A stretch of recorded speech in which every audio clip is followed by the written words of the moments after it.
Hey, welcome to Integrative Preparedness. I'm Steve Smith. Okay, this is going to be a follow-up to the EMP one I did the other day. I had such a response to that. It's the first time I haven't been able to keep up with and answer all of everyone's comments and questions. I'm going to try to get back and get to everybody that I haven't gotten to yet. But so I apologize if I haven't gotten back to you. There were some great comments, some great questions. Uh, this one was going to be um, kind of what happens next. I talked about what an EMP was, what to expect, what we know, what we don't know, some of the misinformation that's out there about them, and then and try to kind of explain what the realities of a potential EMP CME might be. This one was now going to be how do we prepare for it? And to that end, I'm going to change that a little bit because I've gotten so many great comments and questions in here. I want to spend a lot of time answering the questions because they do fill in a lot. Also, if I have to take a couple of breaks in here, like so many people, we are doing the virtual homeschooling. The kids are here and they're on their computers all over the house doing their different grades. And so if you hear some noise, it's going to be them. And I don't tell them to be quiet when Daddy's making a video because, hey, I don't like to, I like to hear their noise. Anyway, so to start with, somebody had asked, and then we'll see. After I answer these questions, I'll see how much time we're running into. I'll see whether, how much I can flesh things out. And whether I can and just kind of bring it all together at the end or whether I need to make another one after that. For those of you who may not have, and I should also say welcome to all of you. I have so many new subscribers, both here on YouTube and over on Patreon. That is really nice. I appreciate it very much. It's great to have you here. And some of you new people are asking questions that are just great like the older people are, which is very high quality stuff. And for those who don't know, we have some exceptional comments over on Patreon. You can learn a lot from those. Things that I don't necessarily get into or have time to, and some from some specialists who, really know what they're talking about. You can learn a lot about it from them. So anyway, to kind of bring it up, I have taken a lot. When I got into what can you do, I'll preface this whole thing this way. How do you prepare for and survive and then live well an EMP CMA situation? That's what I wrote my books about. That's where all of this really started, was that years ago when more people became cognizant of and interested in the EMP threat. And then after that, and fewer people are aware of the CME, the coronal mass ejection threat, but that's even more devastating in certain ways and better in others. We can get to that sometime later. That's what I wrote my books about, and I'll reintroduce them here. I had somebody that made a comment that I deleted because I don't let people come into my house and be rude to me. And so I don't let people come on here and be rude either to me or anybody else. And somebody came on and said, well, so you're just trying to sell your books, right? Well, I'm a writer. Guess what? I'm a writer.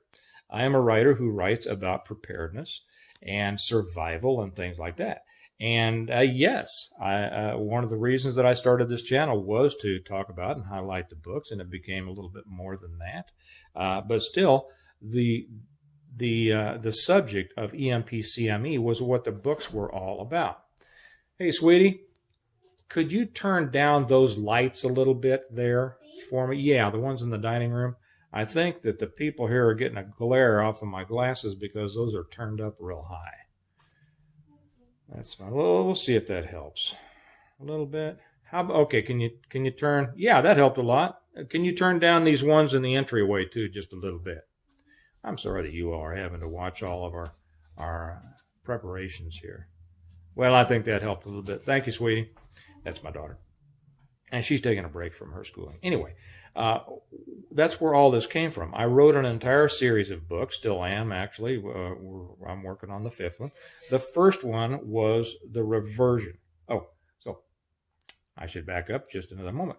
So to introduce to you who may not be familiar with my books or with me, I'll introduce these and to irritate anybody else that comes on and says, you're just trying to sell your books. Yes, guess what? I wrote a bunch of books. I have books to sell.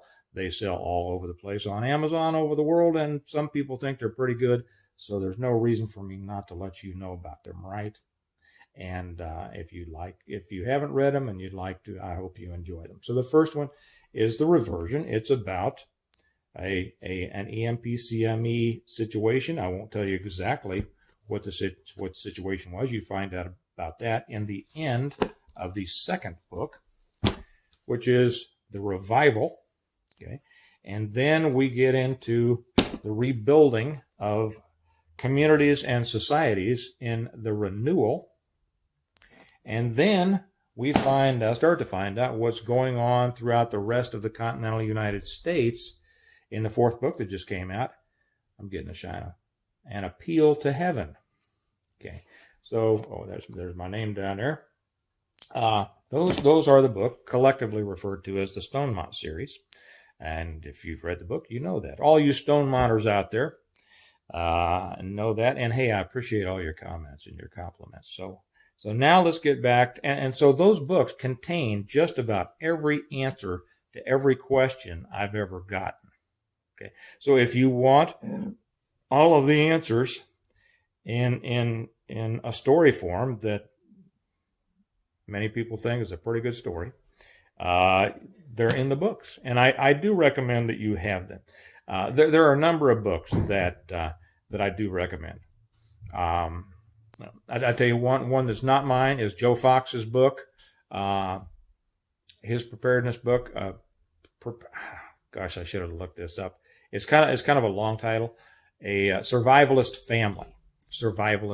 That is one that I do suggest that everybody who's getting into preparedness and survival read. Buy it so you have a hard copy. Again, it's available on Amazon. All of mine are available on Amazon. If you want a blueprint on how to do this, buy those. Okay, that wasn't meant to be a commercial. It was meant to be an explanation. So for the person who's typing, you just did a 5-minute commercial on your books. Well, guess what? You can stop typing because I wrote them. So if I want to talk about them, I will. Okay, let's get back to some questions now, and then I'll see if I need to wrap stuff up at the end. And these are great questions. The first one, and the one I hear a lot, is will we be thrown back to the Middle Ages? A lot of people say this. They say we're going to be thrown back to the Dark Ages, the Middle Ages, the Stone Age. All that. No, we're not. No, we're not. And this is the good news. We're going to be thrown back to about the 1840s. Now think about what the lifestyle was, the quality of life in the 1840s. Okay, like today, some people had horrible lives. Excuse me, one moment. I have to check a message that's coming in. Okay, sorry if it looked like there was a glitch there. My daughter needed a little bit of help getting onto her Zoom meeting. Try to pick up where I think I was. We were talking about, would this send us back into the Middle Ages, Dark Ages, Stone Age? No, it wouldn't. It would send us back to the early 1800s, 1840s, 1850s, before electricity. And if you look at that, and if you study the history, or you could look at movies, movies aren't real, but they do help us to visualize what life was like in different times. Life was not bad for many people. Life was darn good for a lot of people. It depended a lot on how much money you had, the resources that you had. Some people had horrible lives, just like some people have horrible lives today, but it didn't have anything to do with the lack of electricity.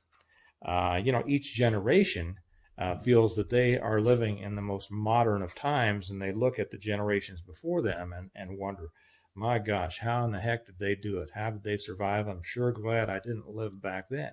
Well, realize that the people in the 1840s, although they lived a much more rudimentary life than we do, uh, felt that they were living pretty good. They were living better than the people who had been freezing to death at Jamestown. Um, they were well on their way. They were on the cutting edge of technology as they knew it, just like we are now.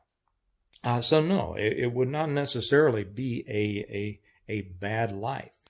The good thing is that even though we will have lost the technology itself or the working of the technology itself, we will not have lost the knowledge of it.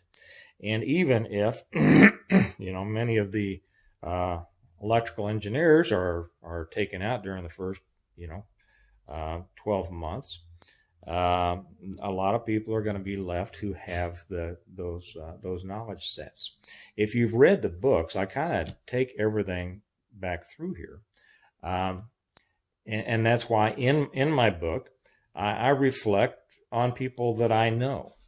And among those people is an electrical engineer. And I happen to know a number of electrical engineers. You all might as well, or you will know some people who have knowledge, a knowledge base in that area.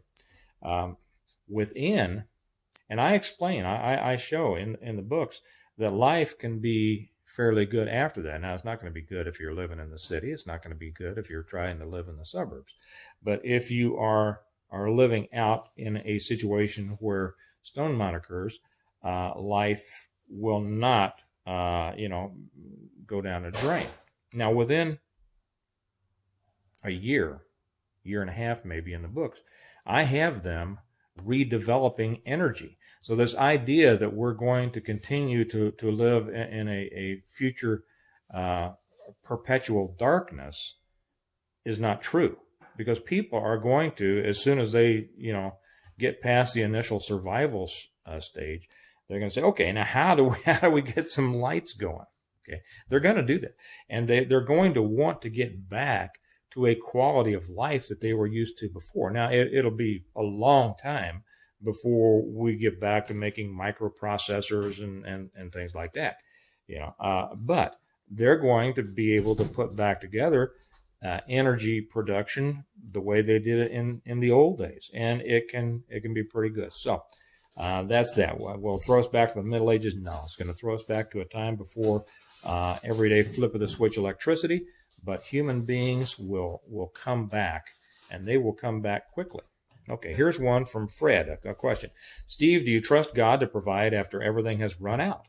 I know we have to do our part in preparing, but after we have done all we can, do you trust God to provide? Well, first off, I'll go on here. I'll answer that. Yes, I do. I trust God to do His will. And His will is not always my will or your will, as we know. Okay.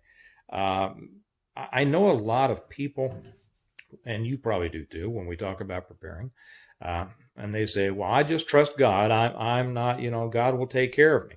Well, that's the old, the old joke of a guy who fell overboard out in the middle of the ocean, and he's praying, God, please save me. God, please save me. And a ship comes by and says, here, we're going to save you. And he says, no, that's all right. That's all right. God will take care of me, And so they sail on. Another boat comes by.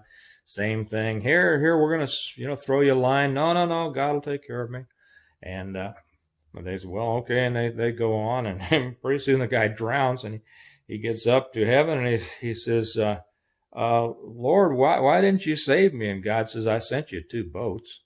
That's kind of, I know too many people who don't prepare because they're under this God will take care of me and God's will be done. Well, God works through people, and although I know that that God, if He wanted to, He could just I could open the door, and in a manna-like way, I could see all the food that I needed there for the day on my front step. And I could see my car payment being made and my mortgage payments being made. And I'm sure that if God wanted to, he could do all of that. So far, he has expected me to participate in that process. And, and, and he's going to continue. So do I trust God to provide after everything has run out? Well, see, what do you mean when everything's run out? If you are just prepping, meaning stocking up food and stuff, that stuff's going to run out. But the only reason to have that is to enable you to live long enough to establish your own food production. Okay, so I trust that God will provide me with the direction and the ability to do His will. Okay, now what His will is for me has surprised me a number of times in my life and probably will continue to. So that's what I trust. The other thought I had is folks trapped in the city, trying to make it home. So many people are out of shape, obese, no exercise. For them to walk many miles with all the stress on top of it, well, it doesn't bode well for them, especially if this happens in bad weather conditions. Well, that is exactly right. I mean, if this happened during the day, if something like this happened during the day, and you've got millions of people down working in their office buildings in a downtown area who are going to try to hoof it out to where they live in the suburbs. No, a lot of them aren't going to make it. And so, what about them? Because they're out of shape. People don't keep themselves in shape, and there's no excuse for that. I'll say that right now, unless somebody has a medical condition that predisposes them to a debilitating disease or physical limitation, there is absolutely no reason to be out of shape except for laziness. Simple as that. Okay. I'm sorry that that's going to hurt somebody's feelings, but that's the way that it is. People are out of weight and are overweight and out of shape because they eat too much and they don't get enough exercise. That's it. Okay. So, they're going to walk many miles. They're going to be huffing and puffing. Half of them won't be able to catch a breath after they've walked downstairs 10 flights. And it doesn't bode well for them. And a lot of them are probably going to die along the way. And that's a rough truth. And so I would suggest there is no excuse, and if you want to do something about it, it's up to you to do it. I think I told a story back some time ago on that Kelly and I went to a preparedness meeting. This has been a long time ago, and I had never been to one. I wanted to see what kind of people were there. I was amazed at the people who were there. Extremely overweight.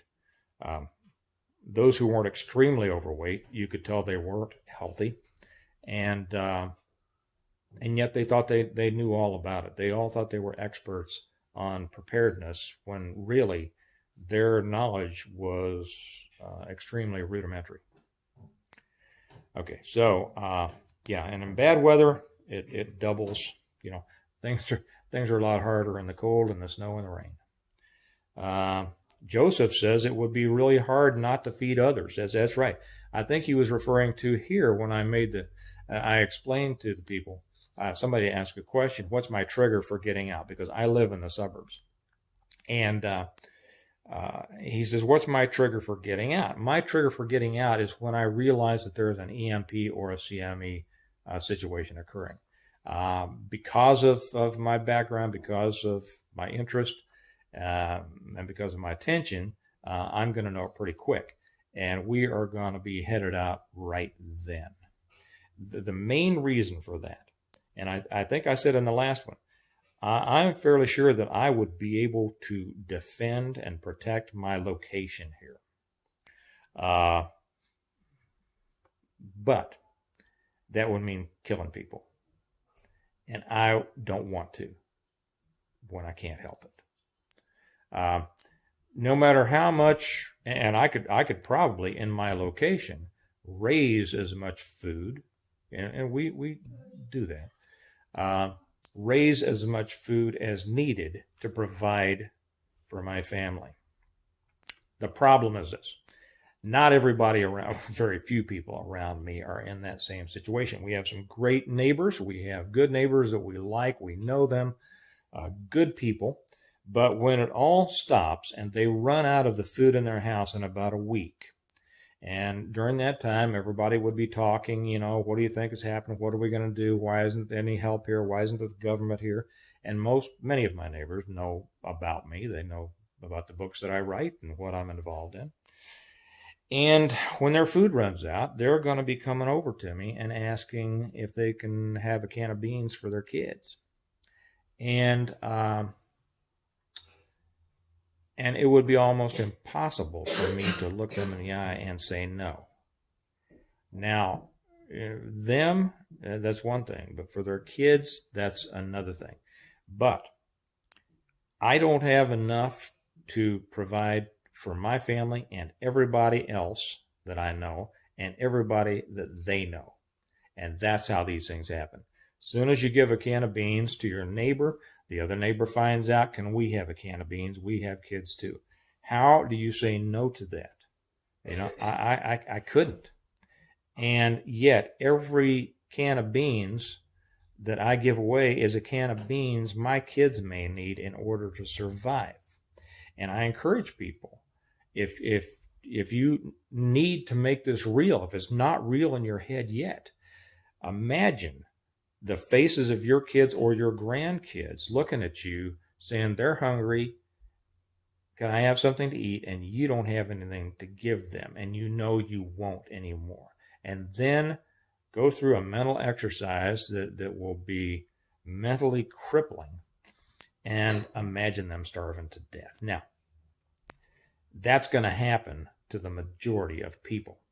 Okay, I do believe that. There's no way to know whether it's sure exact, but I believe that the figure that 90% of the people, and this is a figure given by the EMP Commission, would be dead within 12 months for a variety of reasons: starvation, bad water, disease, accident, the violence that comes along with societal collapse, those things. And so my reason for getting out is because I know I have to get out anyway.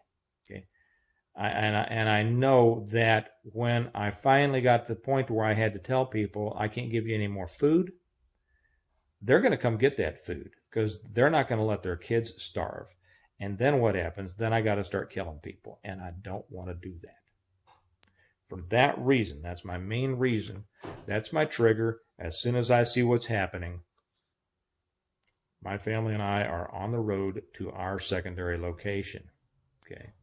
I don't necessarily call it a bug out location. I call it alternative locations, because you may always need an alternative location. I'll talk about that more in another one probably.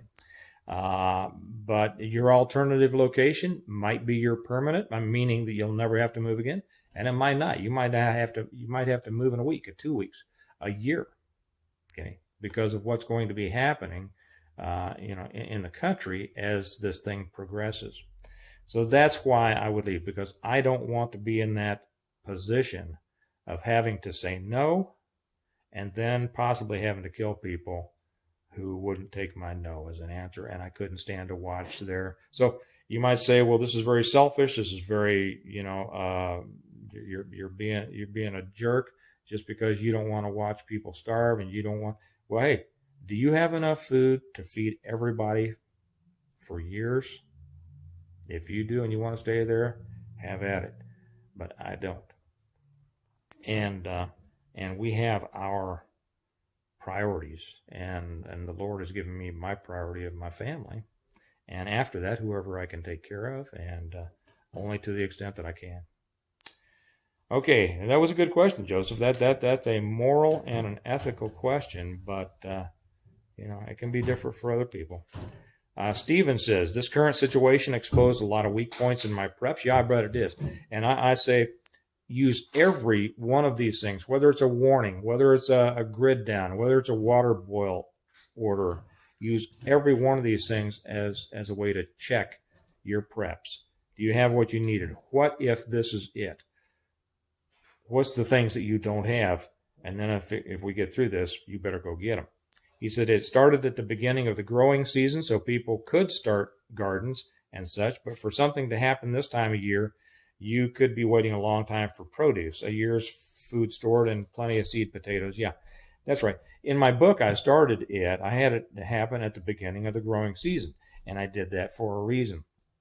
Simply so I could show, I could describe, how they went about immediately increasing their food production and what the result of that was, and how they went on and concentrated on that. And I take it pretty much step by step.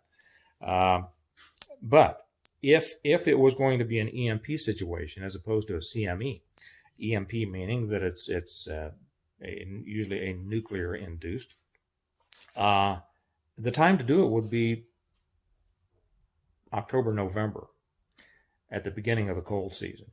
People can't go out there and put in gardens, okay? And even if that, even if it happened at the beginning of a growing season, most people don't have gardens anyway. And you can't just go out and throw some seeds and start eating them, what's coming up in a couple of days. It takes a long time to produce food, and that's something that people don't realize. And if you're not gardening yet, you should be, and you should be gardening in as big a way as you possibly can, because even if you don't need the food now, you need the learning now. Because when you need the food, it's not time to be learning about it. Okay, and I don't remember, I didn't put down who sent this in. I grew up in New York City, and you can get out of a stopped elevator. Some ways you can and some ways you can't.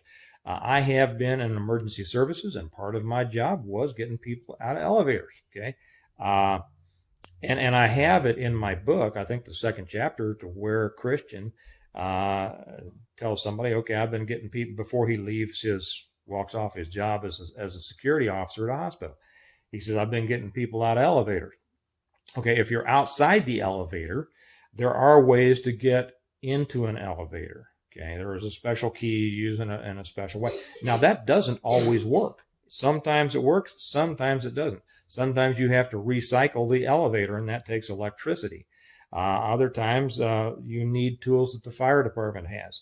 It becomes, getting people out of elevators can be a very dangerous endeavor, because those things can, they can do things that'll surprise you, and there have been people chopped in half. So yeah, you can get out of sometimes, and many times you cannot. So don't rely on that. And they do not have trap doors in the ceilings, most of them. Okay, here's from Steve. He says, Steve, with all due respect, how are you going to the next location if your vehicles don't run, knowing you probably have an early model so you can leave? I have to look for something. Yeah. Well, how are you going to get to the next location if your vehicles don't run? First thing is, you're going to be hoofing it, or you're going to be on a bicycle, or you're going to be on something. If you have a pre-1977 vehicle, you're probably going to be in pretty good shape. You can just load up your vehicle, and hopefully you got a trailer, and you pull the trailer and you get going. There are other ways, and I describe in the reversion what Jim Wyatt does in the situation he has set up in his garage to ensure that his vehicles do run. So if you want to learn about that, that one's in the reversion. And essentially it's a large Faraday building, and you can do it with steel, you can do it with wire mesh, and it's complicated. It gets a little bit beyond what I want to get into here. So yeah, you can do something, and you should think about that. Here's another question. I can't find any info on the radioactive fallout from an EMP. Okay, there is none. Okay, a HEMP, a high altitude EMP, a nuclear induced EMP, it's going to pop 100 miles, 200 miles above us. Even if it comes off a Scud, it's going to be 20 miles. Actually more than that, probably.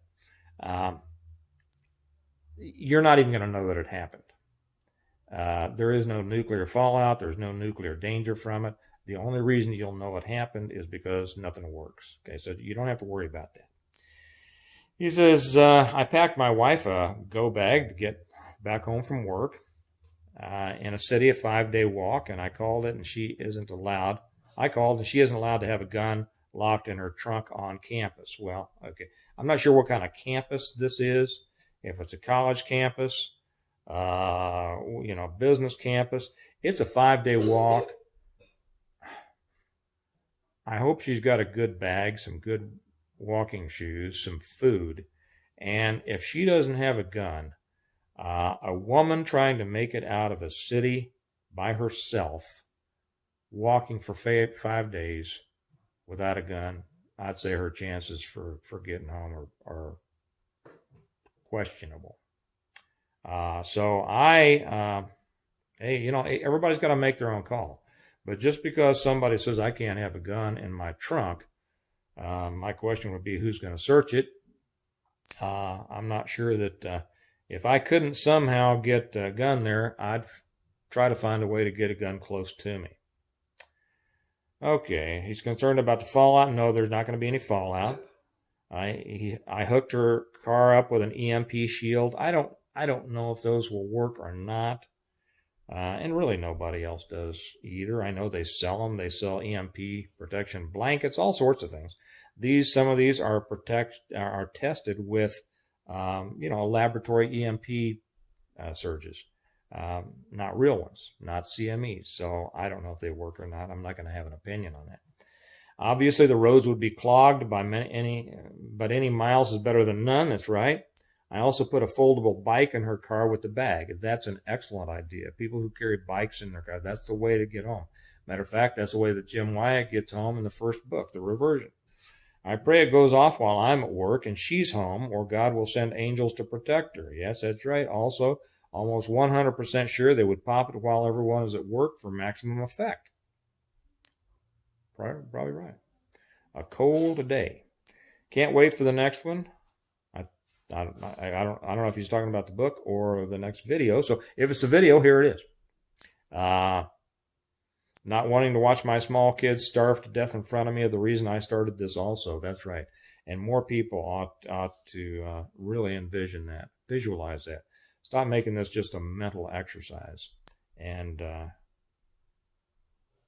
visualize that. Okay, here we go. Even if you have gas in an older ignition that still works, if you're bugging out by car after the event, it's too late. The roads are blocked by dead cars that don't. Yeah, it depends. If you're getting out of the city, that can really be a problem. If you are getting out of the suburbs, not so much of a problem, simply because the traffic is not necessarily that heavy. If you get out on the highways close to me here, it's not bumper to bumper. There's plenty of room to drive between any cars that might have stalled. But in every case, you should have alternative routes. And you should know, okay, this is going to be jam-packed. Where can I go? That may not be the case. And so this is a matter of planning beforehand. Think about it. I talked to my oldest son about it. We talked about it in our circles all the time. What are the alternative ways to get different places? And so those should be at the forefront of your mind. And once you're out of the city, I wouldn't worry about all the streets being blocked by traffic jams, because they're not blocked when you're on them during the day. You figure if all the cars just kind of shut down where they are, okay, well, there's still plenty of room in there. You can get between them. Okay, let's go to the next one. I'm halfway through, and I don't know if you address this. I think he's talking about this video as opposed to the books. But I'm assuming everyone should take their money out of the banks if they haven't already. I want to know what happens to debts. Boy, these are good questions. And I think I've talked about these before, but these are good questions. And he has a number, or she. I don't know who this was, he or she. And more than half my questions, I think, come from women. So excuse me, ladies. He or she has asked, do you take your money out of the bank if you haven't already? I did one of these on always carry cash. And everybody should keep cash as much as you're comfortable with at home. Will cash be good after an EMP? Well, no, not after a while. But if it's just now happened and you're trying to get home, or you're trying to get more whatever that you need, most people won't know what's going on. So if you go into a gas station, or you go into, and you're not going to get any gas out of it, of course, but maybe you want to buy whatever you want to buy. Their card machines aren't working, but also probably in the first 2 pages of the reversion, Jim Wyatt is in a barbecue restaurant, and he's trying to decide what to get, and all of a sudden, all the lights go out, and they come out and say, "Sorry, folks, we can't serve anymore. We can serve what we've already made up, but once we're out, our fryers are off, our everything is off.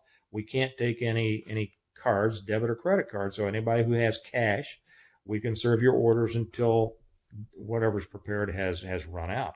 He happens to have cash. He goes up there and buys a bunch of good barbecue. Okay, always have cash, because most people won't realize what happened, and if you can offer them cash up front for it, they'll assume. You'll probably be able to get it because they'll assume everything's going to come back.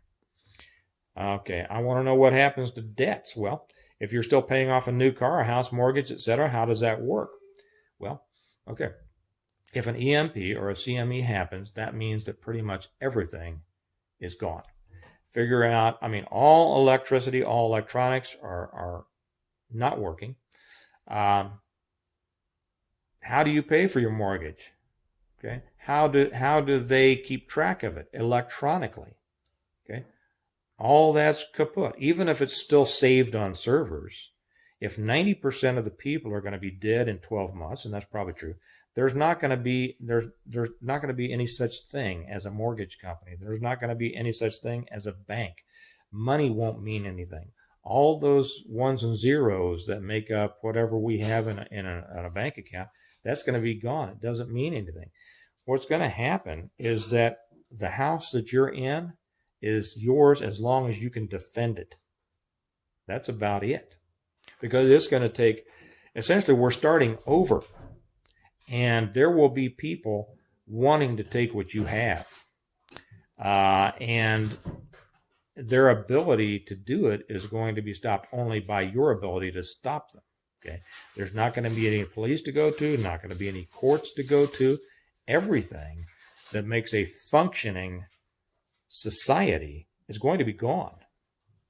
So essentially, people are going to have what car they have, they're going to have what house they have, they're going to have what land they have.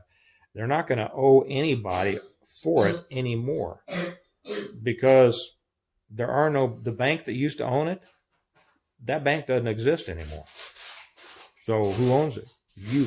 It's the law of possession. Okay. Will grocery stores be open? No, they won't be open. They'll be open for a little while, trying the first off selling things for cash, maybe, depending on, and then nobody will have cash, and most of the people will probably be going home because they don't know what's going on. They need to go back to their families and take care of them. They'll probably try to keep a skeleton staff on there to keep looters and people from taking all their stuff. That's not going to last long. After a few days, when people are running out of food, they're all going to be going to the grocery store and raising Cain about, I need this, I need that, and they're gonna overrun these grocery stores. I put that in I think the first chapter of the reversion. There are going to be many more people wanting and needing what's in those grocery stores than there are going to be people working in them willing to stay and try to defend it. So within a week, I would imagine that every grocery store, CVS, Walgreens, 7-Eleven, Quick Trip, anything with anything, from drinks to snack crackers is going to be cleaned out. So no, they're not going to be open. Do generators work in this scenario? Most won't unless they're protected by a Faraday cage, because most of them are now electronics dependent. Will planes, helicopters fall out of the sky? That's a good question that there are differing opinions about, but helicopters and planes are electronic dependent. When you zap the electronics, how do you fly them? How do you keep them in the air? There are other people who will argue about grounding and things like that. I'm not going to get into that. The big question is that there's an argument about it, and I wouldn't want to be in one when it happened. Someone else said solar power will still work, but is that true? solar panels have circuits in them. Okay, circuits are blown by an EMP or a CME. The ones that are hooked up will probably not work anymore. The batteries will probably be okay because there's no circuits in batteries, unless the surge then fries the batteries. The things to do if you want solar is to be running solar now if you want to. Don't depend on that after an event. Have a secondary level of solar protected in a Faraday cage or a Faraday room. And in the Stonemont series, in the reversion, I explain and I describe the Faraday room or bunker that is at Stonemont, that Jim Wyatt built at Stonemont. And that's what I would suggest. Let's see. More importantly, why is China planning to attack us? And if they know this, why don't we attack them first? Okay, that gets into all sorts of geopolitics and will they, won't they, would they, won't. I don't know. Are they attacking in November based on the election results? Is DHS a trustworthy source? Well, I'll give my answer to is the DHS a trustworthy source with this. Okay. I mean, it kind of seems like they want people to go out panic buying again, like with the coronavirus. But okay. Those are questions beyond the scope of this. Maybe I'll get to that in another one. Here's one. There is a chance that electronic devices can be protected inside your microwave oven from an EMP. Microwave ovens are built to keep microwaves from reaching the outside. This makes them a very useful Faraday cage. Not really. I know that this is a common thought. Not so much. Microwaves are built to contain a certain amount of the microwaves within it in order to reduce the amount emitted so that it's not dangerous to people. It doesn't stop all of them, and it doesn't stop the entire spectrum of frequency of an EMP. So no, microwaves are really not good. Maybe I'll get into the proper construction of a Faraday cage, container, room, whatever. But other people have done that, and you can find that out there. In any case, you wouldn't be able to fit, what would you be able to fit into a microwave? A radio, you're not going to get any signals because... Okay, I just had it was telling me that I was running out of space, so I'm just going to bring this to a conclusion here. Those were great questions. I can see that I'm going to have to come back with a third one on exactly how to prepare for an EMP. This is frontmost in people's minds right now because of the DHS report. These come out every now and then, but the danger and the threat is always with us. And like I say, if you are prepared for an EMP, CME, you're prepared for everything else. And so that's why I suggest that people do prepare for that. Thank you all. I'm gonna call it quits here on this one, and I'll do the next one on how to prepare. But thank you all for the great questions. And I know I didn't get to all the questions because I only got to the original comments on that last one, and I didn't get to the responses of the comments, and there were a lot of great ones in those responses. There were also great ones over on Patreon that I didn't get to, and they get a little more detailed even than here on YouTube. So with that, keep these things in mind. Realize this is the most important thing that you can prepare for because it is the most devastating. It is the greatest threat that we face. And like I say, if you want the real in-depth, detailed plan on how to do this, that's what I put in the books, and that's why I wrote them. So you all have a good day. I'll be back with really how to prepare for it in the next one. And remember that we prepare well today in order to live well tomorrow. It is possible to live well after a devastating attack or situation, even like a CME. It just depends on how well you're prepared, right? Okay. You all have a good day, and I will talk to you later. Bye-bye.